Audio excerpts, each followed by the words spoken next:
Olá, meus amigos e minhas amigas. Estamos iniciando o programa semanal ABC do Espiritismo, comigo, André Luiz Querini Vilar. O meu pai, por motivos de saúde e por questões familiares, ainda não retornou às gravações conosco. Agradeço à TV Mundo Maior, à TV A Caminho da Luz, pela oportunidade que estão me dando de semanalmente eu fazer parte da grade de programação. É muito bom. É uma alegria imensa estarmos juntos, reunidos, procurando estudar algumas questões do Livro dos Espíritos e algumas páginas extraordinárias de O Evangelho segundo o Espiritismo. Hoje nós vamos ver o Livro dos Espíritos. Estamos no livro terceiro, As Leis Naturais, e vamos ver hoje o capítulo 3. Lei do Trabalho, item 1º, necessidade do trabalho, questão 674. A necessidade do trabalho é uma lei da natureza? Resposta: o trabalho é uma lei da natureza e por isso mesmo é uma necessidade. A civilização obriga o homem a trabalhar mais, porque aumenta as suas necessidades e os seus prazeres. Então, como que os espíritas encaram o trabalho? No caso, o trabalho profissional, o trabalho remunerado, o ganha-pão que sustenta, mantém ou complementa a renda da nossa família. Nós vemos com bons olhos, mais do que isso, como um fator de crescimento para o espírito. O trabalho é a oportunidade que nós temos de aprimorar, adquirir novos conhecimentos. Somos desafiados, porque convivermos com o próximo não é fácil. Tem pessoas que têm chefes intransigentes, mal educados, indisciplinados, como tem lugares que têm funcionários que não têm comprometimento, não têm compromisso, não têm responsabilidade. Então ali nós vamos aprendendo muitas coisas interessantes. O trabalho nos fomenta. Interessante porque tem muitas famílias, tem muitas pessoas que quando aposentam, entram numa depressão. Trabalhou a vida toda sempre fazendo as coisas acontecerem e de repente a idade chega. E não se prepararam para a aposentadoria, não digo no sentido material, mas no sentido da ocupação. E aí vem aqueles pensamentos tumultuados. Então, o trabalho é uma lei da natureza em que todos nós somos convidados ao ganha-pão digno, honesto, necessário para a nossa subsistência aqui na Terra. Continua, questão 675. Só devemos entender por trabalho senão as ocupações materiais? Resposta: não. O espírito também trabalha, como o corpo. Toda ocupação útil é trabalho. Fazer uma sopa numa casa religiosa é um trabalho. Trabalho não precisa ser só remunerado. Quando eu vou visitar um lar de idosos, pego 1 hora do meu dia, 2 horas do meu dia para ouvir os velhinhos. Quando eu vou visitar um doente, quando eu vou visitar um familiar, quando eu estou numa atividade social, assistencial. São trabalhos que a sociedade não encara como trabalho, mas que nós, à luz do Espiritismo, à luz de nosso Senhor Jesus Cristo, vemos. Da mesma forma que o trabalho material nos ajuda a pagarmos as nossas contas, água, luz, internet, quando trocamos de carro, quando trocamos de celular, telemóvel, para os amigos de Portugal, quando trocamos de uma roupa, adquirimos uma roupa nova, quando vamos comer fora de casa, quando vamos no supermercado fazer a compra do mês, precisamos de recursos. Agora, da mesma forma que isso é importante para a nossa vida material, o trabalho espiritual nos sustenta nos momentos difíceis.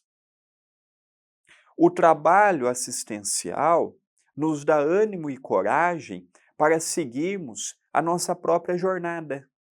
Enquanto o trabalho material nos ajuda a pagarmos as contas, honrarmos as nossas contas e termos uma vida equilibrada perante a sociedade, nós encontraremos no trabalho assistencial o fermento necessário para seguirmos a nível espiritual. Então, ambos são importantes. Um perante o mundo material, que é o que nós vivemos. Sem dinheiro não pagamos as contas, sem dinheiro não temos uma casa, sem dinheiro não mantemos uma família. Vivemos num mundo que o dinheiro é importante. E vivemos num mundo também que o lado espiritual é muito importante. Hoje nós vemos a maioria das pessoas deixando de lado o lado espiritual. Então são pessoas que têm intelecto, são pessoas que têm até um bom trabalho, são pessoas que têm um bom ordenado, mas são pessoas que quando vai conversar são vazias. Você percebe que não tem conteúdo. Você percebe que não tem o que oferecer para nós.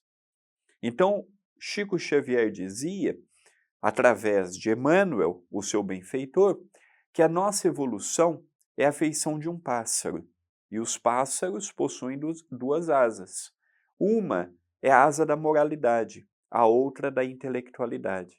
Então nós poderíamos dizer, usando o mesmo exemplo, mudando as palavras. Uma asa é do trabalho material, a outra asa é do trabalho espiritual, independente da religião, independente do local em que eu esteja. O trabalho material e o trabalho assistencial, um complementa o outro.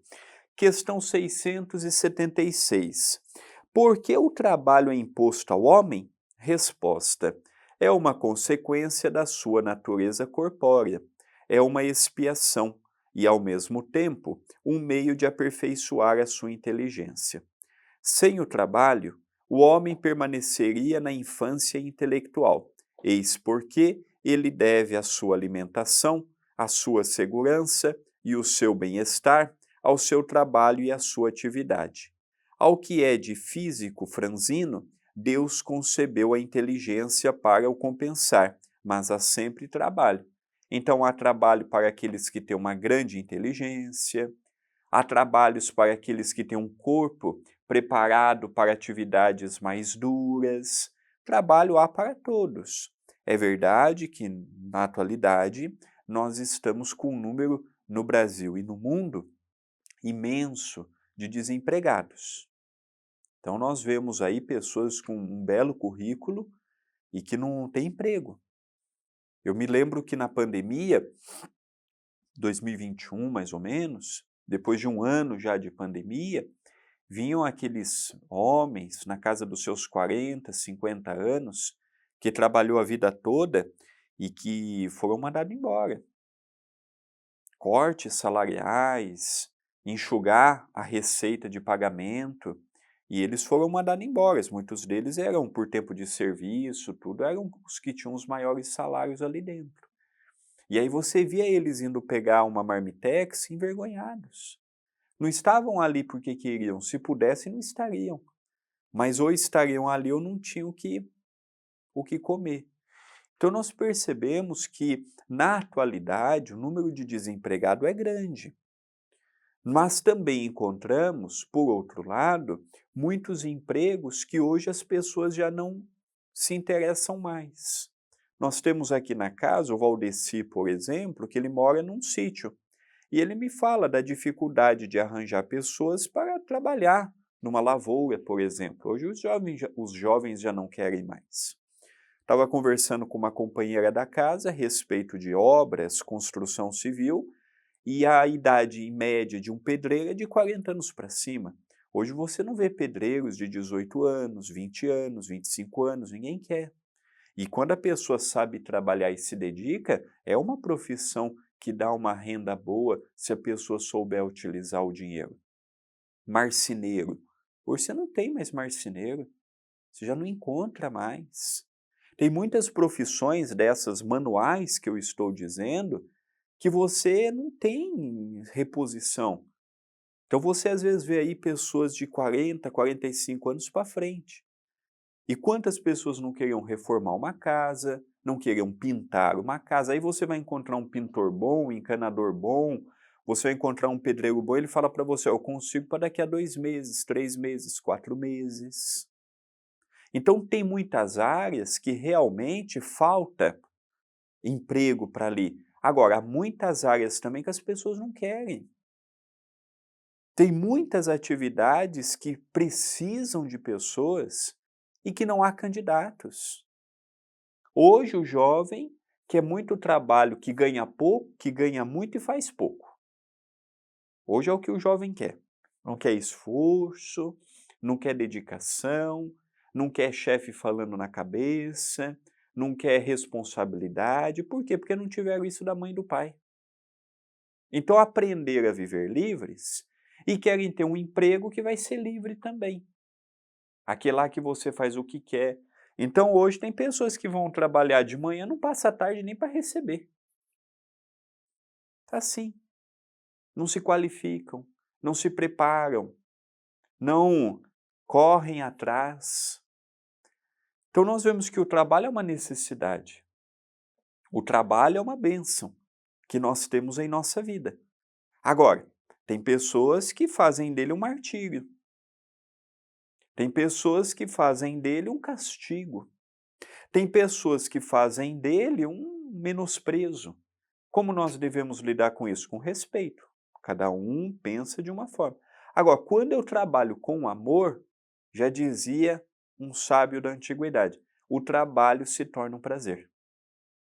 Porque eu não vou com aquele sentimento de dever a cumprir, eu vou com aquele sentimento de dever a servir. Eu não vou com aquele sentimento de fazer, eu vou com aquele sentimento de aprender. E essa modificação que nós passamos, ela é fundamental na compreensão e no despertar de novos ensejos. É a oportunidade que nós temos de encararmos com diferença a oportunidade que nós temos. Talvez seja a primeira existência que nós podemos fazer esta divisão entre o trabalho com amor e o trabalho por obrigação, entre o trabalho com caridade e o trabalho como apenas um dever a ser cumprido. Ainda temos algumas questões para vermos, ainda temos algumas perguntas a respeito do trabalho, mas já temos aqui um material interessante para irmos meditando na sua finalidade, na sua importância, e lembrando que o trabalho material e espiritual faz parte da natureza, da lei da natureza. Nós vamos para o intervalo e já voltamos. Voltamos com o programa ABC do Espiritismo. Continua Kardec na questão 677. Por que a natureza provê por si mesma a todas as necessidades dos animais? Resposta: tudo trabalha na natureza. Os animais trabalham como tu, mas o seu trabalho, como a sua inteligência, é limitado aos cuidados da conservação. Eis porque, entre eles, o trabalho não conduz ao progresso, enquanto entre os homens tem um duplo objetivo: a conservação do corpo e o desenvolvimento do pensamento, que é também uma necessidade e que o eleva acima de si mesmo. Quando digo que o trabalho dos animais é limitado aos cuidados de sua conservação, refiro-me ao fim a que eles se propõem trabalhando. Mas eles são ainda, sem o saberem, enquanto se entregam inteiramente a prover as suas necessidades materiais, os agentes que colaboram nos desígnios do Criador. Seu trabalho não concorre menos para o objetivo final da natureza, embora muitas vezes não possais ver o seu resultado imediato. Então a Kardec pergunta, olha, por que os animais têm tudo mais fácil? A natureza provê alimentação, a natureza provê a água, a natureza provê isso, provê aquilo, e para o homem é tão difícil a aquisição de uma casa, a aquisição disso, a aquisição daquilo. E aí a espiritualidade diz para Allan Kardec que não devemos ver desta forma, que os animais eles recebem mais fácil do que o homem, primeiro, porque não tem inteligência contínua como nós temos. Então, se fosse muito difícil eles prover alimentação, água, sua subsistência, iriam morrer. Então tem que ter uma facilidade, é igual uma criança. Por que que os primeiros anos da criança, o pai e a mãe se voltam mais para eles do que para si próprios? Porque a criança ainda não anda nos primeiros meses, a criança não tem discernimento para não colocar a mão na tomada, não tem discernimento de altura, podendo cair, machucar. Então ela não tem essa noção intelectual, essa noção de tempo, essa noção de cuidado, cabendo aos pais auxiliar. Então precisamos fazer esta análise. O reino animal, ele provê, a natureza provê, por conta do grau de inteligência rudimentar que eles possuem. E como nós, a classe hominal, já temos o pensamento contínuo, a quem muito foi dado, muito será pedido. Já nos ensinava Jesus. A nós foi dado muito conhecimento, inteligência, discernimento. Agora, se eu vou usar para alguma coisa ou não, se eu vou crescer com essas oportunidades ou não, vai de cada ser humano. Deus não interfere no nosso livre-arbítrio. Continua Kardec, questão 678. Nos mundos mais aperfeiçoados, o homem é submetido à mesma necessidade de trabalho? Resposta. A natureza do trabalho é relativo à natureza das necessidades. Quanto menos necessidades materiais, menos material é o trabalho. Mas não julgueis, por isso, que o homem permanece inativo e inútil. A ociosidade seria um suplício, em vez de ser um benefício. Quanto mais evoluído é o planeta, menos trabalho material.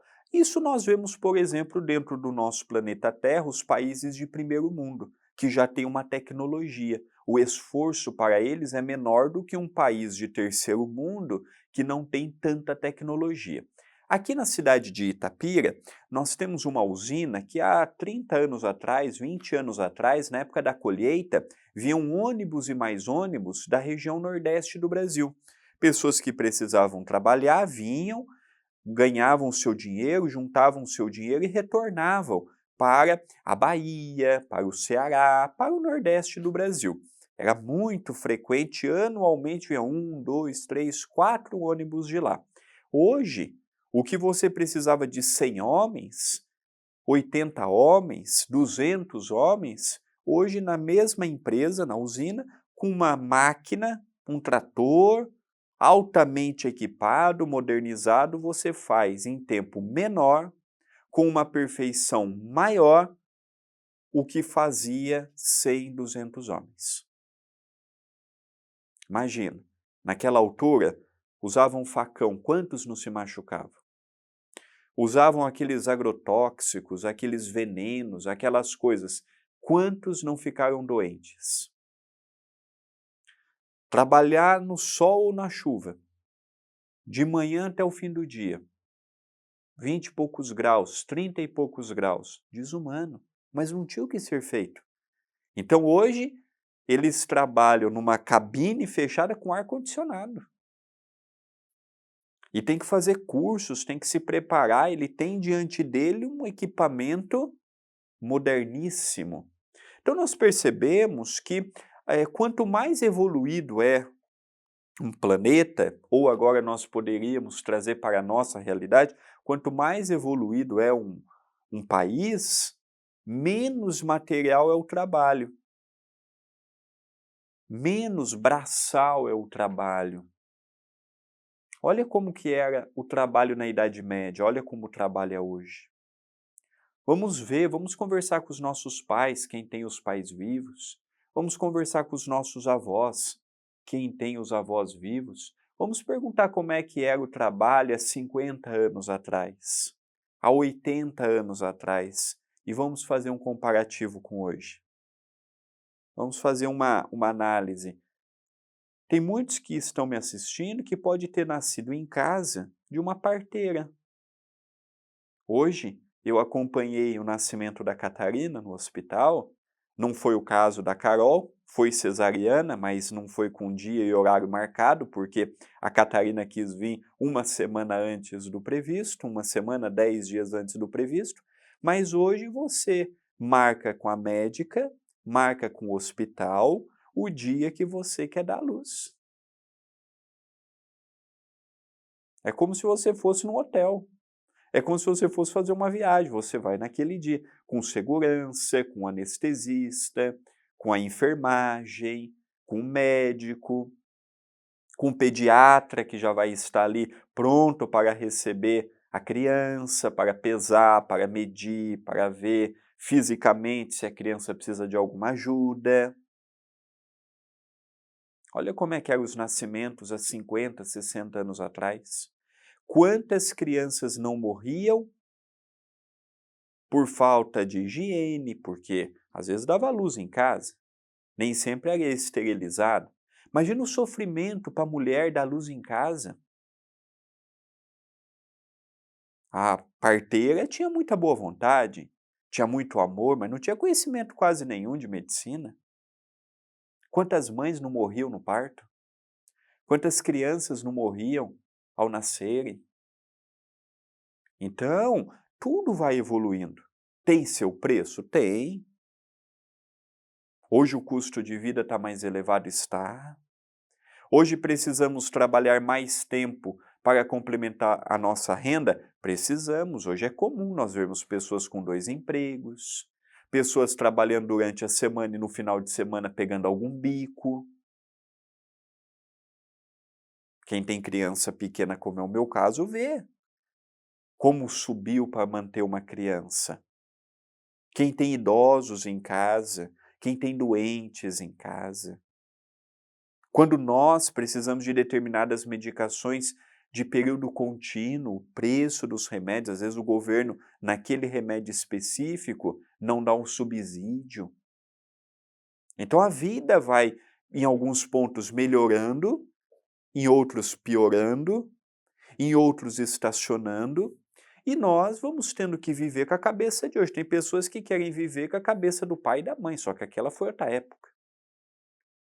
Tem pessoas que querem viver com a mesma medida da época do avô, foi outra época. Nós precisamos viver a nossa época com a cabeça da atualidade. Precisamos viver o hoje com a cabeça no hoje. É fundamental vivermos o agora. Vamos ver mais uma questão, 679. O homem que possui bens suficientes para assegurar sua subsistência está liberto da lei do trabalho? Resposta: do trabalho material, talvez, mas não da obrigação de se tornar útil na proporção de seus meios, de aperfeiçoar a sua inteligência ou a dos outros, o que é também um trabalho.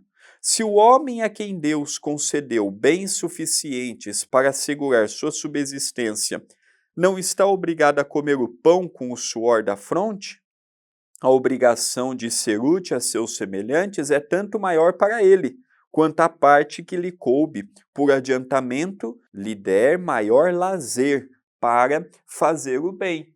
Então tem pessoas que já nascem num berço de ouro, e que naquela existência, se tiver sabedoria, não vai ter que se esforçar materialmente. Mas a espiritualidade fala que a nível espiritual, ele tem que trabalhar. E ele prestará mais contas, porque olha, aquele que trabalha 6, 7, 8 horas por dia, tem casa para arrumar, tem comida para fazer. Olha como o tempo fica curto para as outras coisas. Agora, tem aquele bom vivant, não trabalha, só quer curtir a vida, só quer aproveitar a vida. Esse daí é um sério candidato a chegar no mundo espiritual, olhar para trás e se sentir frustrado, porque teve uma bela oportunidade e não soube valorizar. Queridos amigos, queridas amigas, estamos encerrando o programa ABC do Espiritismo, mas antes eu gostaria de falar do meu novo livro, Sinais da Vida. É um livro composto por 66 capítulos curtos para o nosso dia a dia, para a nossa meditação, para a nossa reflexão, para o nosso entendimento, para o acúmulo de energias para o nosso dia. Então, eu gostaria de convidá-los, ao adquirir este livro, o 8º de minha autoria, todos eles, os direitos autorais, pertencem ao Centro Espírita Perdão, Amor e Caridade. Então, aí você está vendo loja.acaminhodaluz.com.br e os QR Codes. Um livro, R$ 19,99, 3 livros, R$ 49,99. Ao adquirir a obra, você está ajudando a mantermos as 3 toneladas de comida, o auxílio às famílias carentes, o amparo que nós damos à comunidade assistida pelo CEPAC. Entre na loja virtual e adquira a sua obra. Uma boa semana a todos, até o próximo programa ABC do Espiritismo.